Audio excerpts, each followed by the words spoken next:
All right, so Moses Woldu is on assignment. Joining me on the desk is Matt Schumont with our first look at sports. And of course, a couple nights ago, the Bobcats, an exciting come-from-behind win, looking to keep that momentum going tonight, but they're in tough tonight. Yeah, taking on the Fort McMurray Oil Barons in back-to-back games to end the regular season. Like you said, a tough game, but with third place still hanging in the balance, the Cats are hoping to secure a spot with a win. After trailing for the majority of the game against the Camrose Kodiaks, the Bobcats were able to find some life, scoring 3 unanswered goals en route to a 3-1 victory. And although their best effort wasn't put forward, the Cats say they'll gladly take the points. Winning is everything now, so coming into playoffs, we want to be coming in with on a streak, and we want to be coming in playing our best hockey, so hopefully we finish off strong this weekend. The Bobcats now wrap up their regular season with a pair of games against the Fort McMurray Oil Barons, who have won all 4 meetings between the two teams. However, the Cats feel with the recent success they've had, they can finally get over that hump and get a couple wins over the Mob. Right from goaltending out, I think we're playing well. Our defensemen have been playing well in the defensive zone, and I mean the forwards are finding a way to contribute and to win close hockey games, and that's something earlier in the year. We were very inconsistent at that. I think being at home ice is going to be a huge advantage for us. I mean, playing at home, we're strong this year, especially in the second half, so I think we're just going to play our game. And if we work hard and stick to our systems, I think we have a chance at winning a couple. Still up for grabs is third place in the North Division. A Sherwood Park loss would be good enough for the Cats to secure the 3rd seed, but the Border City bunch say they can't rely on anyone to help them and have to finish the task at hand. Now you got to win your own games, and if you don't win your own games, it really doesn't matter what happens outside. So our focus is there, and that's kind of the way we've been playing this last 10-game segment is don't worry about what Sherwood Park's doing, or Bonnyville's doing, or Fort McMurray or Spruce Grove. Let's worry about the Bobcats, and let's go and put in the best effort we can. We can't wait for any favors from Sherwood Park, because I mean they want it just as bad as we do. So we got to have a good effort this weekend and try to at least get a split or take both. Puck drop for tonight's game is at 7:30. The Universal Heat continue their playoff run this Saturday when they open up Game 1 of the regional finals against the defending champions SSAC. The series everyone has been waiting for will for sure be nothing short of spectacular. Posting a 4-0 record in the postseason, the Heat have improved in every game, averaging just over 7 goals a game while only allowing a total of 4 goals in these playoffs. We came out a little too flat, looking for an easy win against those guys, but it should have been.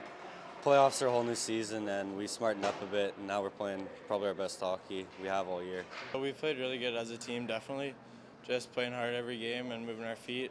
Everybody's playing good. The Heat now prepare for a rematch of last year's regional final against SSAC, who handed the Heat their only loss in the regular season. The team says they're looking forward to renewing this rivalry. We definitely haven't liked each other for the past 2 times we played them this year, and all last year, no one liked them. It's a good rivalry between all of us, and we know we're powerhouses, so we just both got to step up and play our games. Hopefully we can come out with the wins. We get home ice advantage, so that's always going to help us, home crowd. Now as to what might be the difference maker in this series, the Heat say it's all going to come down to whose power play is clicking. Obviously being disciplined, we're going to have to stay out of the box because they got some goal scorers over there that can score. So you want to eliminate all the chances you can against that team, and when you get a chance on the power play, score some goals. And that's all the time for sports right now. Stay tuned. Gerard has your weather details next. After 2 solid seasons with the green and gold, Amanda Carlton enters her final year with the Rustlers, becoming the first 5th-year player in the program's history. In our second and final part of this series, Moses Woldu takes us behind the scenes of Amanda's final home game of her college career.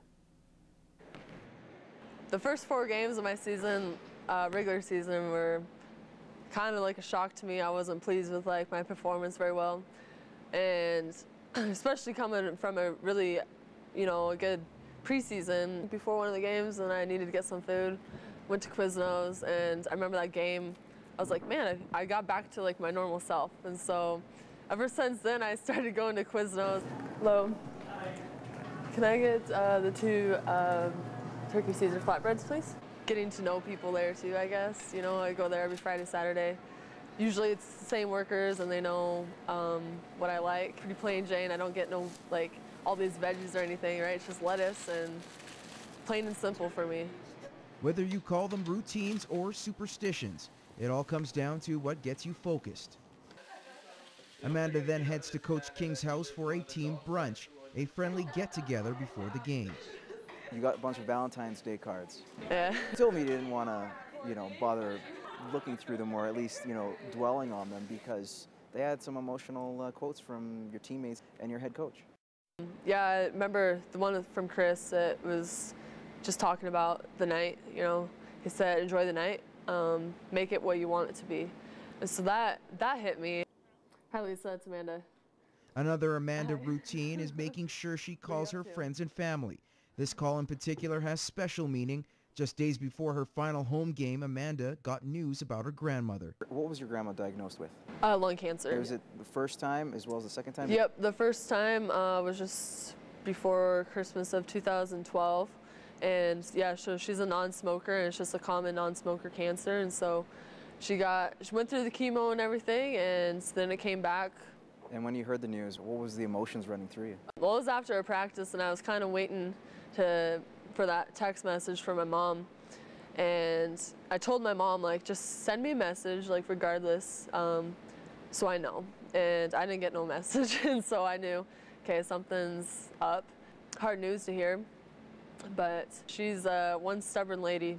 I know I get some of my stubbornness from her, but she's a fighter. Look at them guarding Mandy so hard. Yeah. Amanda, you need to kick him. Get him. Get him, Mandy. She won't though. She's too good, too nice. Darn. She's just one wild grandma. With a heavy heart, it was a friend who came up with an idea to pay tribute to Amanda's grandmother. And I knew I couldn't do anything with my jersey top or anything, and so the socks it was. It's just something important for me to always know that she's here with me. Minutes before tip-off, Amanda's parents arrived from Spokane to watch their daughter's final home game. Nerves don't appear to set in, but anxious moments await.